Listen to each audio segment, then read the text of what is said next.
This is the aPersona Adaptive Security Manager User Management training session.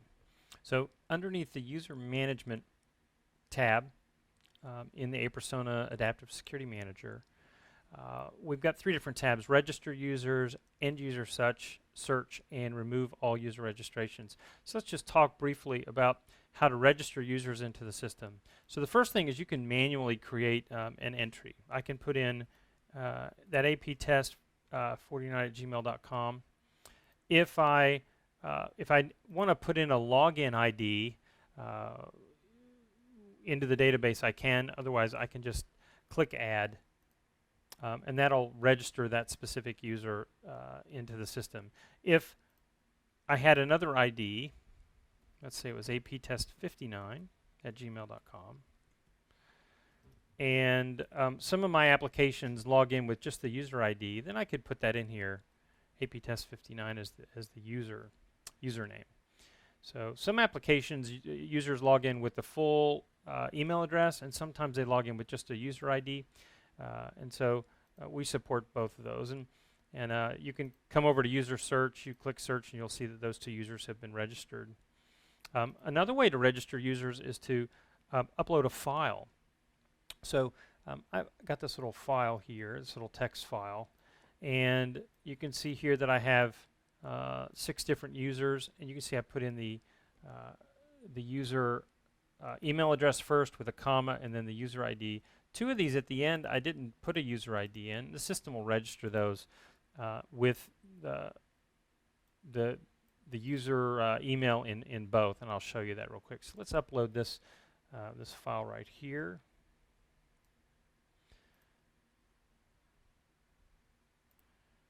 Say open. So I've got to register these users in users.txt. System will come back and say 6 users were successfully registered. Let's go into the end user search, and look, there they are. So those are those user 1, 2, 3, 4, 5, and 6, and the different login user IDs. And again, if it's blank, it'll just populate that over with the email address. All right, you can selectively remove these. We'll talk about that in just a minute. The other registration, which actually most of our customers use, if you think about the fact that aPersona's secondary adaptive multi-factor authentication is really the second level of authentication, the first level being the ID and password validation. Users who pass, or users who are registered in an IDM, an identity management system, are essentially already registered for into the company or into the application.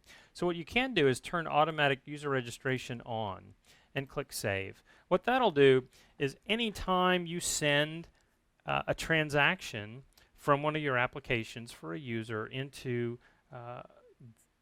the Adaptive Security Manager, if that user is not already registered, it'll automatically register them. So effectively, it's completely invisible registration.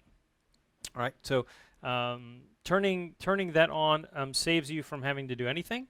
And if users are registered in your IDM and you send a transaction to aPersona, it'll automatically register them. All right. The end user search tab, you can search here really any part of the name, and it'll look and find the different users there with that specific name. Or you can just click. If you leave it blank and click search, then it'll go out and find everyone that's in there. I think it'll default up to 50 at any given time. You literally could have millions of users here, so it's important to be able to get as much of the username as right as possible. Now let's take a look at some things that we can do here. If the user is verified, that means that these users have been registered, but they never actually validated against an adaptive multi-factor transaction yet. So once they actually go through an initial transaction and validate themselves, it'll show up here as yes. So they're registered but not really verified until they actually go through an adaptive multi-factor validation. You can remove one of these users altogether if you want. Just click remove, and it'll take it out of the system. You can also clear keys. So clearing keys doesn't remove the user from being registered in aPersona, but it does clear all of their forensic data, all their forensic information in the system for all security policies within the system. So clearing the keys is a way to sort of reset their whole forensic history, and can be useful in the event that there's a question about a specific user, and you want to reset their forensic keys. You can also force enhance. So this is essentially a forcing level 2. This is going to get a little more sophisticated as we go forward in the next release or two. But essentially, if you're on level 1, a level 1 security policy, and you click this for aptest59@gmail.com, this is going to force them to enhance for a level 2 security policy. So it's a way to step up a specific user just because of maybe who they are for some other reason. As we add more security policy levels, this will get a little more. This is going to get a little more sophisticated, and you'll be able to step up users to a specific level. All right, so that's coming, and but just to let you know, we have those end user overrides there.